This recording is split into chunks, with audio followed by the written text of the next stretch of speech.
Democrats. Senator, thank you. I know this was a painful experience for you, at least I'm guessing. Tell us what just happened. What just happened was really a travesty. I mean, I'm still astonished. I was listening to the debate on the question of calling additional witnesses. I wrote in my notes a couple of times in big letters, how can anybody vote against this? And I still can't understand it. I mean, this is one of the most important trials it is the most important trial or proceeding of this kind any of us will ever be involved in. It's a very serious matter. The charges are very serious. And somebody is standing on the sidelines saying he's ready to come and talk to us and give us evidence about the heart of the matter. And people said no. I don't see how you go home and explain that to the people at home. It would be one thing if it were sort of a vague thing. We want to call some witnesses. We don't know who they are. But when you have the name of the witness and when you have this sort of tantalizing material, and by the way, I still don't know what John Bolton will say. He might say, yes, what you've seen in the paper, but he also might say some things that would exonerate the president. But our fundamental responsibility here is to do justice, and doing justice means getting at the facts. And to willfully say, I don't want the facts, I'm just, as you can tell, speechless, and that ain't very common for a U.S. senator. Our conversations with you have been one of the highlights of our coverage for me because of your honesty. And I want to ask you, I want to put you on the spot on two things. We were watching the Senate floor when it seemed like Mitch McConnell was waiting for some sort of reaction from the White House to the plans for how to go forward.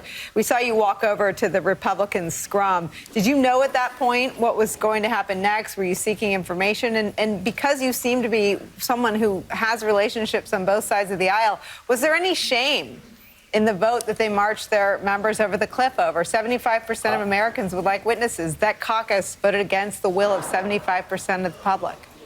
I didn't.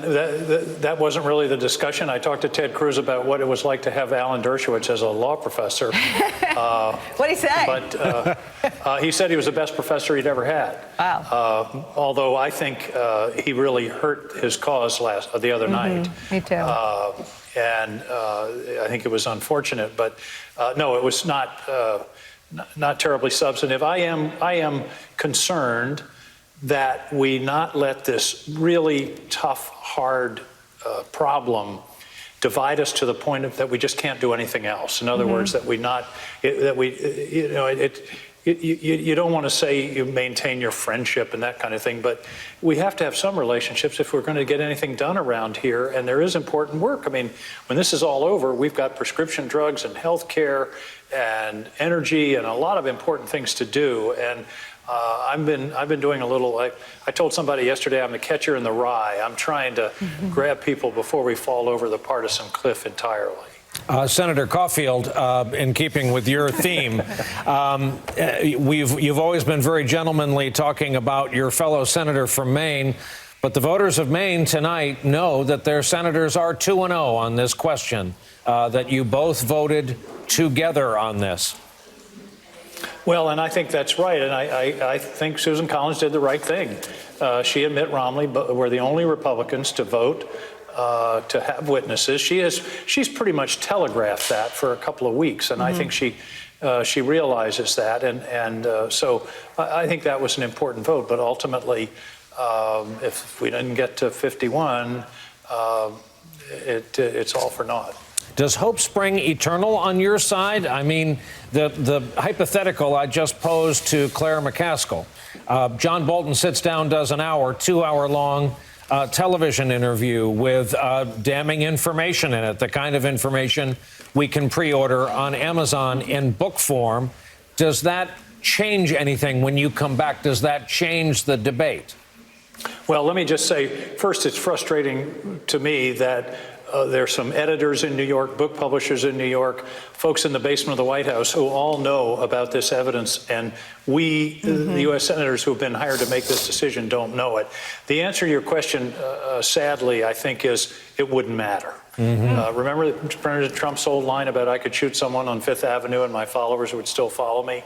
I'm afraid that's where we are right now. I mean, if they voted today not to even hear the evidence, I think if the evidence came out, or if John Bolton came out there, people would say, well, he wasn't under oath, he hasn't been cross-examined, so it doesn't really matter, it's not going to change our mind.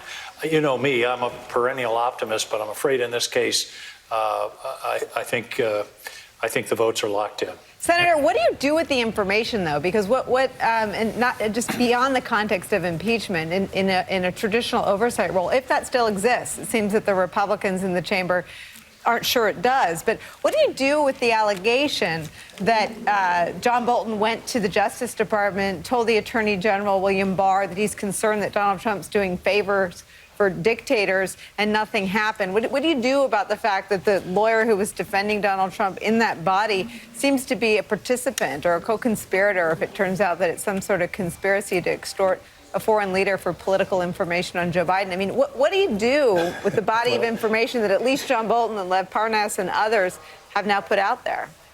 Well, the first thing is that there certainly can be follow-up investigations of specific instances of the kind that you talk about. John Bolton can testify. One thing that I was talking with one of my colleagues just a few minutes ago about is I think we need a statute that says you can't enlist or accept help from foreigners in your campaign. It's already illegal to take a contribution from a foreigner. Right. But I think we need to clarify this because, you know, I remember last night there was a question, you know, what's going to be the result of this trial if it's all, if it just goes away. And the word that went through my head was one I hadn't heard since I was a kid. Remember, hide and go seek, ollie income free. Yeah. That's what hit me was, man, the floodgates are open. Right. And I think we need to talk seriously about the fact that we are not going to tolerate foreign interference in our campaigns. Now, that doesn't mean if you hire an advertising firm and they have some people that live in Canada or something and they are buying airtime for you, but it means substantial interference in our election. You know, one of the problems we have, they're using our strengths against us. Our strengths are the First Amendment, freedom of expression, a very vibrant media atmosphere, and that makes us vulnerable. And we have to figure that out. And somehow I think part of it is going right back to the framers. They were preoccupied with the danger of foreign interference in our daily life, and we've got to, I think we've got to address it. It makes us a cheap date, indeed. Senator King, thank you very much for always being so generous with your time. Angus King. Thank you. Great state of Maine.